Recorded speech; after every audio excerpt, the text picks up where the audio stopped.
We thank Thee each morning for a newborn day, where we may work the fields of new mown hay. We thank Thee for the sunshine and the air that we breathe, O Lord. We thank Thee. Thank Thee for the rivers that run all day. Thank Thee for the little birds that sing along the way. Thank Thee for the trees and the deep blue sea, O Lord. We thank Thee. Oh yes, we thank Thee, Lord, for every flower that blooms, birds that sing, fish that swim, and the light of the moon. We thank Thee every day as we kneel and pray, that we were born with eyes to see these things. Thank Thee for the fields where the clover...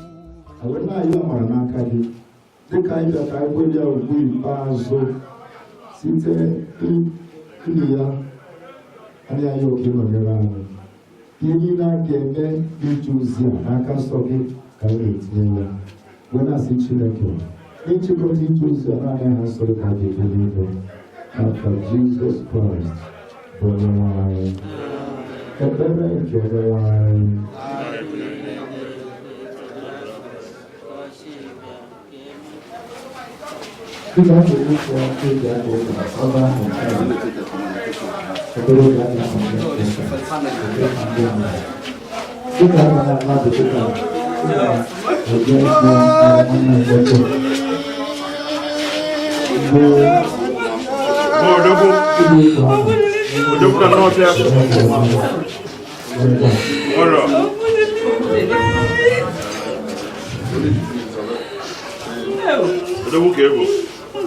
Moi kalaka. Moi de bouquet. Au coup de lait. Au coup de lait. Moi de me. Moi de bouquet.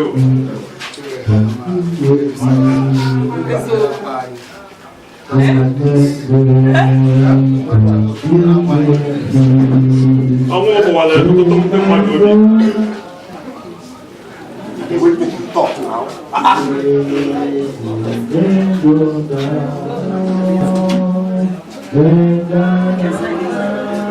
They respect you too much. You see, man, don't talk when they talk. When you talk, make you talk. Now talk, don't respect you talk. You know, if you talk again,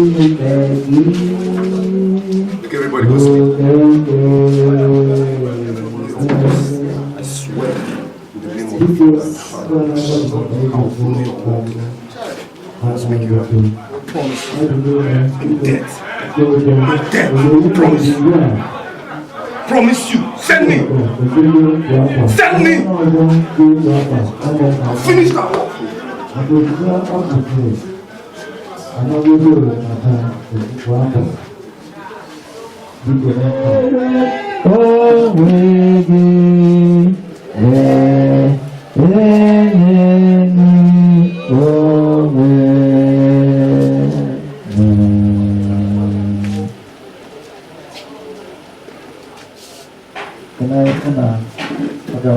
After 10, the period of 4, 10, 5, 9, 2, 2, 3, and I'm the driver at the time.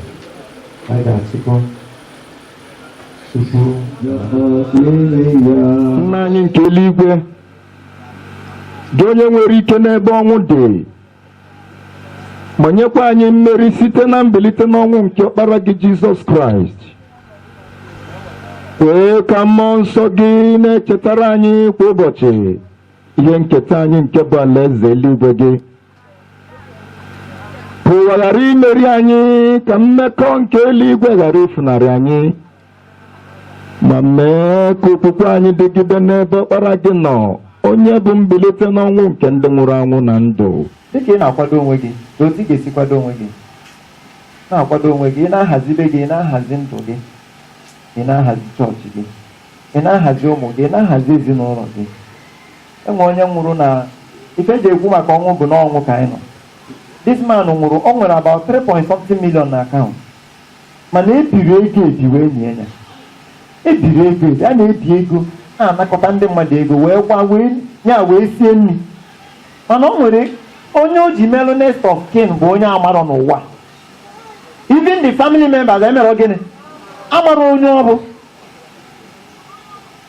Onye anwakpa gbara onwe ya mara afa dị na the bank na aka ego ha na-etigharị ka ha na-ezo ka mmadụ gbana ama na ihe na-eme. Kedu ụlọ ya abara gị? Prepare yourself well because today life, echi death. Organize your family. Organize your bank account. Chịkọ ọnya hazie ya ọfụma. A na-ekwe ọ na-ata amụma na ife na-eme. Hazie business gị, hazie property gị ọfụma maka echi. So na Chineke bịa anytime, ewere ọṅụ soro ya. Ịnọla ebe ị na-eme na-afụ ndị gụta gị n'azụ ka fa nọ na-egbu onwe ha maka ihe nke ụwa. Of course, Chineke chọọ imere gị amara ọ ga-emere gị. Dịka ị na-akwado gị, dịka ị na-akwado ndụ gị, dịka ị na-akwado ezinụlọ gị, Chukwu ga-enyere gị aka. Ihe ga-agara gị nke ọma na ndụ gị. Baa n'afa nke Nna na nke Ọkpara na nke Mmụọ Nsọ. Na nwunye ya, nwunye ya na ụmụ ya, ụmụnne ndị nwoke ndị nwanyị, ndị ezinụlọ ndị nọ n'iru gị, anyị ayọ Chineke ka mpụrụ niile nke okwu dele kreti na ndụkwa na ezinụlọkwa, Chineke ịmara etu ị ga-esi wee mechi ya. Anyị ayọ Chineke ka imechie ya n'aha Jizọs. N'ime ya gụnyere Kraịst na paradaịs nke gị, akụrụngwa ya na alaeze eluigwe gị, n'aha nke Nna na nke Ọkpara na nke Mmụọ Nsọ.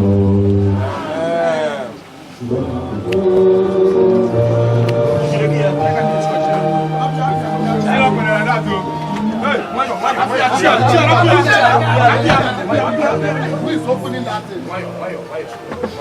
Are we going to get chill? Go chill over the weekend. La Raja. Into Laranto.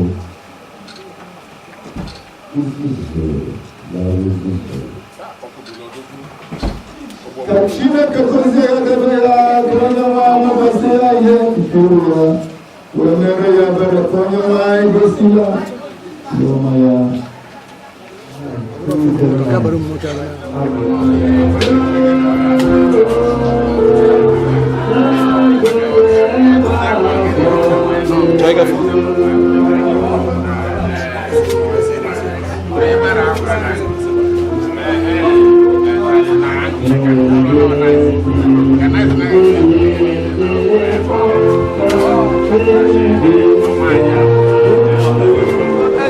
eze kwuo eze arụzie otu anyị nwanekwa na ọdụbụ ndị nne dọkịta ebe ọ kwụchidebe ka anyị ga-akọntinu kwa anyị nwa ma ebumnobi ya niile anyị ga-emekọcha na ha nchasịrị ogo mmekọcha na ezinụlọ ya niile tugeda mmekọcha na ezinụlọ ya niile na ụmụ ya niile na azụ ha ọfụma mmekọcha na ha jere akwụkwọ otu asịbụ ozi ji wee jee akwụkwọ.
Papa,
anyị amasị unu ndo, anyị ga-asị onwe anyị ndo maka na anyị na okwu ka na-anọ karịa ka unu okwu si wee na-anọ.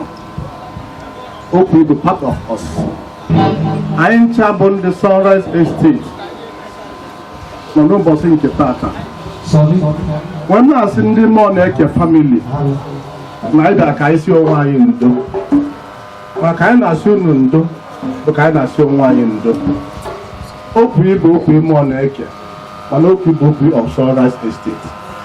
Biko anyị amara ihe anyị ga-ekwu, mana anyị na-ebe akwa alili na 49 na okwu ga-arapụ anyị. Papa okwu bịa n'esteti anyị were chee ya nka, maka na mgbe o bi n'esteti ọ dị above 90 something years old, and unu bụ mmụọ na-eke family. Okwu bụ ọgaranya unu, okwu bụ papa ya mgbe ahụ, bụrụ mami ya, bụrụ onyi ya, maka na ịbịa in the morning okwu a na-efichi papa unu arụ, ịbịa n'efifie ọ na-efichi ya arụ, ịbịa n'abalị ọ na-efichi ya arụ.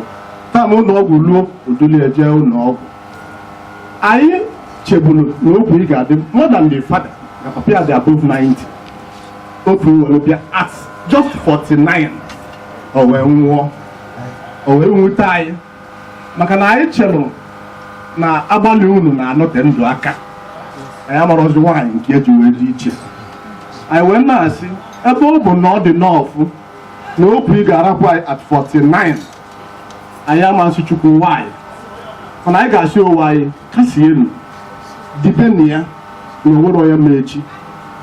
Mbọsị anyị bịara ebe a, ọ dị last time bịara ebe a bụ mgbe eji dadị unu. Anyị bịakwuo tata a na-akpọ okwu. Ekpere anyị bụ na mmụọ ọzọ anyị ga-abịa ebe a, ọ ịgba nkwụ nwaanyị, ọ ichi echichi, ọ iselebreti ifeọma. Biko anyị chọrọ ka ịbịa ebe a ka anyị bee akwa again. Anyị chọzi ka anyị bịazie ebe a ka anyị nwee aṅụrị n'aha Jizọs. Anyị wee na-asị unu ndonu, si na ike dibe na ya, maka na anyị na-ejikwu ya, because na mkpụrụ obi okwu nọ na n'ezi eluigwe wee na-ezu ike n'aha Jizọs. Anyị si na ya ma mbịacha wee gbara aka wee gbara aka. O nwere omenala a na-eme na a na-abịa akwa, especially akwa eproposite okwu. Anyị na-asị biko chere ihe a bụ ihe anyị jidara ndị be famili okwu mmụọ na-eke akwa. Biko unu ga-eti, anyị mana ihe anyị na-eli na ihe a na-awa bụrụ obere ife. Biko unu ga-etinye nke ọ bụrụ na ọ gara ka o zuru igote, ọ bụrụ na ọjị ka o zuru igote, ọ bụrụ na akpa rice, ọ bụrụ na anything eji ama akwa ka unu jidie were tie ihe unu ji eme akwa. Anyị ma na ihe dị ebe a pere mpe, mana ọ ka anyị makwa na ọ pere mpe, maka na ihe a bụ ụdị efi ka ala unu ndonu si n'ike. Ọ ga-agara anyị n'aha Jizọs.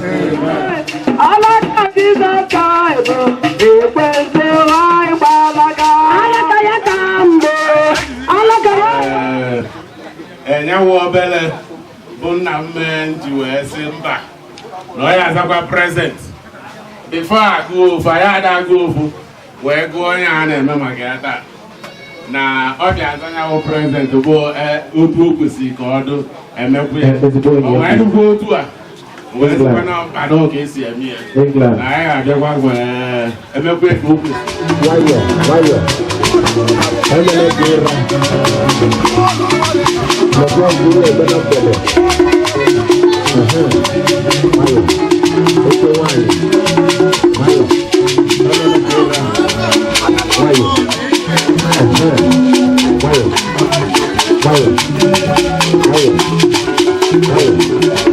Hey.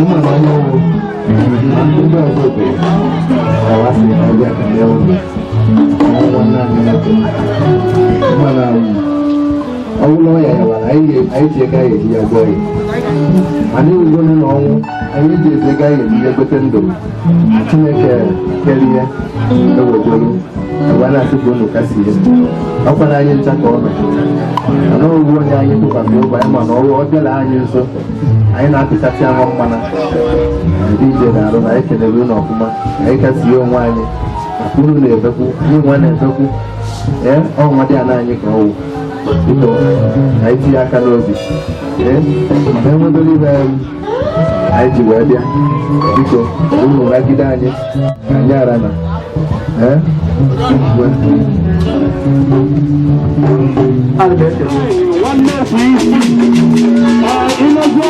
ị ga-abụ the big polo ebe nwoke ezigbo ọgọ agọwụsi onye ikpesabiga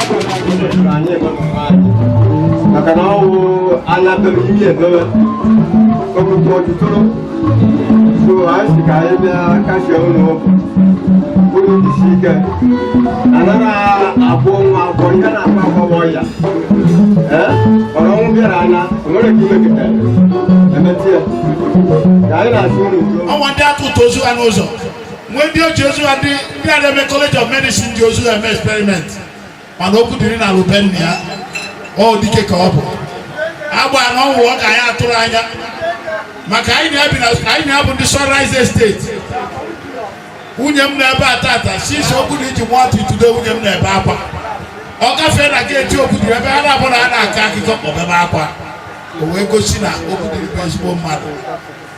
Ana m asị ụmụ nwanne ya ndị nwunye ya na ndị ụmụ ya ma na legend ka anyị rapụ tata mana ihe na-ajụ ka legacy a ga-apụtara aka okwudiri is a man of peace. Ọ ga-enye gị and a brother and sister advice. Ode mention ode miss words. Ọ na-arị plot n'ịgba eziokwu ọ nwere ihe ị ga-eme ya saa ma ya unu onye ọbụla nabata ọnwụ ya weli na n'ọka Chukwu si chọọ Chukwu weta Chukwu ewelugo ịma who are you to question the will of God onye ka ị bụ mmadụ bụ aja okwu dịrị nwere isi ọma keta 60 keta akpati ọ ga-adọnyere ya na ihe na-anụ Godeven ma na ọ nabago mụ na ga-amụrụ ma ga-agwakwa anyị Godeven ekpere anyị bụ ebe okwu dịrị iche ya kpere anyị ekpere ka esi anyị Godeven ka anyị keta 60 keta akpati onye ọbụla nwee ndidi afịa ka anyị bịa igolu nke gị na you cannot change the will of God, you cannot deceive God. Okwu dịrị anabago onye ọbụla na-ebe akwa a young man at youthful age age of 49 ọ ga-aga ọ na wee mee ya ka Chukwu si ya okwu dịrị is enough my son I need you ya ga ebe ọ ga anyị si na Chineke ga-anabata mkpụrụ obi ya na nlụgwa ya bebeziara anyị nwa bụ ndị ndụ ebere na ajọ ndụ anyị na-ebi ka Chineke wee ike ime ka anyị chegharịa wee keta oke. Ndị nọ n'iru ebe a bụ ndị Solution Ministry Church Abadan. Anyị nụrụ ife mere unu ruo ofu onye n'ime otu anyị Emeka a strong member so anyị wee sị na anyị ama nga bịa kenye onyere ya obere uto na anyanwụ na-participate n'ihe ọbụla anyị na-eme na that church so n'ihi ya anyị wee sị ka anyị bịa belele unu ihe metụtara ya metụtakwa anyị so onye ka anyị bịara ife a so anyị ji obere ihe anyị ji wee bịa ka anyị tinye n'aka n'obi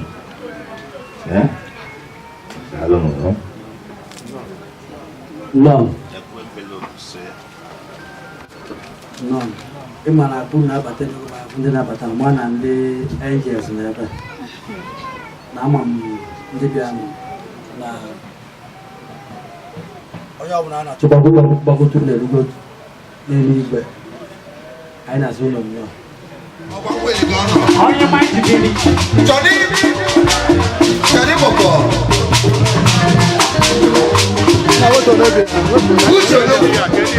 onye ọma na Brazil iche ndị nna ochie anyị siri unu nnọọ rinne na-ekwe na ikpere ndị nna ochie ikpere wụsa na ana anyị sịrị unu nnọọ.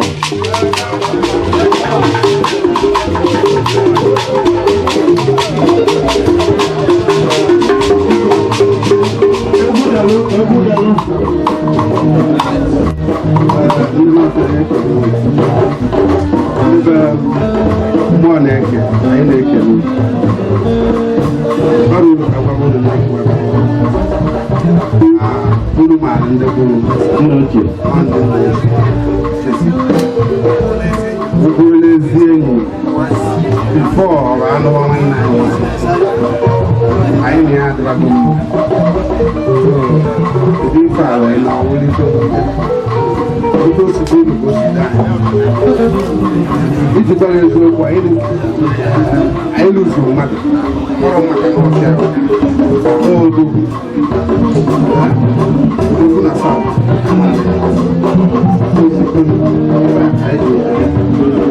asụ ụlọ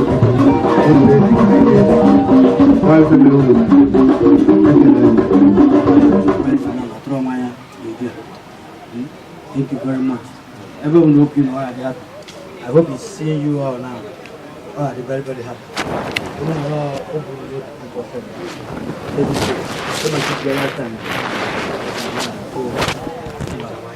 Nothing no. All full house. I'm not all cars of full house. Full house. Yeah. Goes with you because that. But now and never about the working and if you go their faces. Oh, put the morning. Jessica and Victoria. Uncle I know. So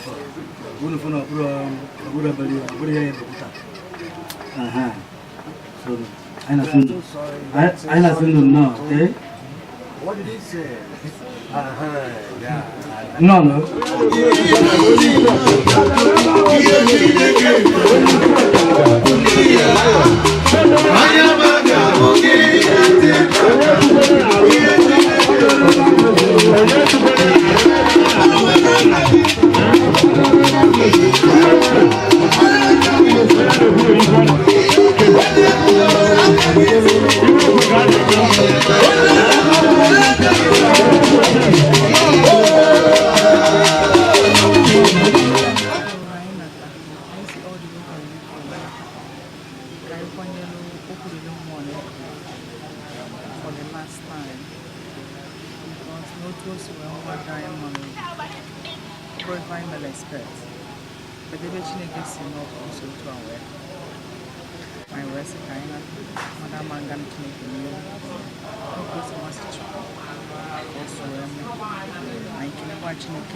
He was caring, smart, like he always wanted to help. He was reliable. Yeah, there's a lot more I can say, but that's just like the brief for my dad's family. So tell us the kind of person your dad is. I don't really know because I never actually met him.